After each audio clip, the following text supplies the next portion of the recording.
You might imagine medieval London as a single, overwhelming stench, filthy streets, open waste, and little relief from the smell.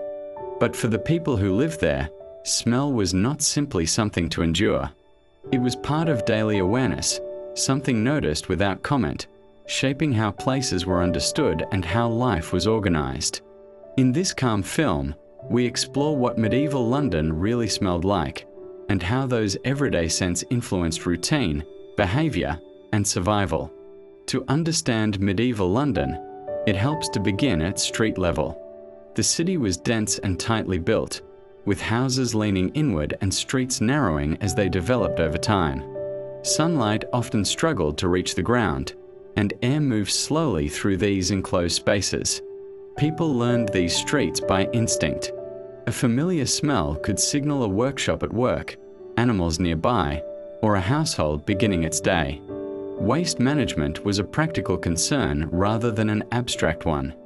Many homes lacked private sanitation and relied on chamber pots emptied into gutters or cesspits. Rain could wash some of this away, but in dry periods, smells remained.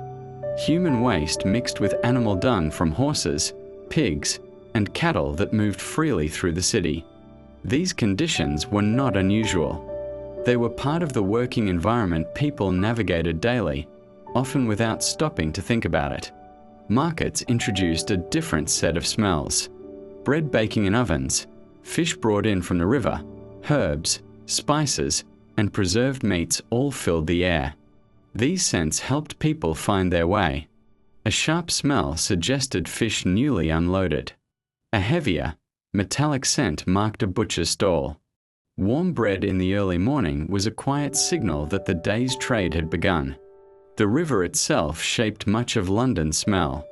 The Thames served as a source of water, transport, washing, and waste disposal. Its scent changed with weather and season. In warmer months, slower-moving water produced stronger smells. In colder weather, these faded slightly but never disappeared. For most Londoners, this was simply part of living near the river, as familiar as its sound or movement. Inside homes, air was shaped by fire.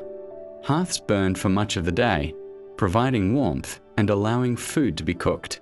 Smoke from wood, peat, or coal often lingered indoors due to imperfect chimneys. Clothes absorbed it, hair carried it. Over time, people grew used to this smell, just as they grew used to the rhythm of fire being lit each morning and allowed to fade at night. Food preparation added further layers.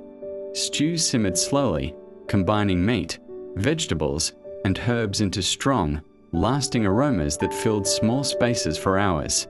Fresh ingredients were limited for poorer households, so preserved foods such as salted fish, smoked meat, and dried grains were common. These smells marked routine rather than choice, signaling mealtimes and seasons. Wealth affected scent in quieter ways. In more prosperous households, scented oils, flowers, and imported spices softened indoor air. Clean linen, private rooms, and gardens reduced exposure to stronger smells. These differences were rarely announced, but they were noticed. Smell became one of many subtle ways social position was recognized. Religious buildings offered contrast. Churches were filled with incense, candle wax, and the damp scent of stone.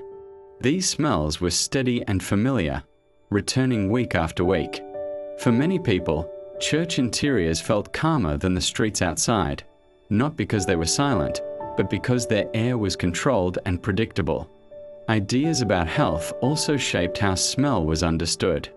During periods of illness, certain odors were feared. People carried herbs, flowers, or vinegar-soaked cloths, believing they offered protection from bad air. Smell was closely tied to ideas of sickness and safety, making it something to manage rather than ignore. At night, the city changed.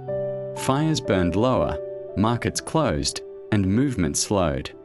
Without daytime activity, smells settled and lingered. Streets felt quieter and heavier.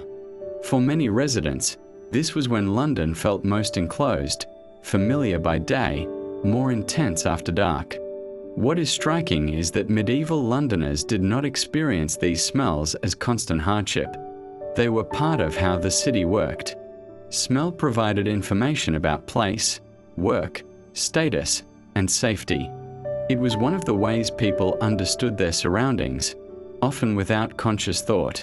Today, we tend to imagine the medieval past through images and sound. But for those who lived in London, smell mattered just as much. It shaped daily behavior, influenced beliefs about health, and reflected the structure of the city itself. To walk through medieval London was not simply to see history, it was to live within it, moment by moment, street by street.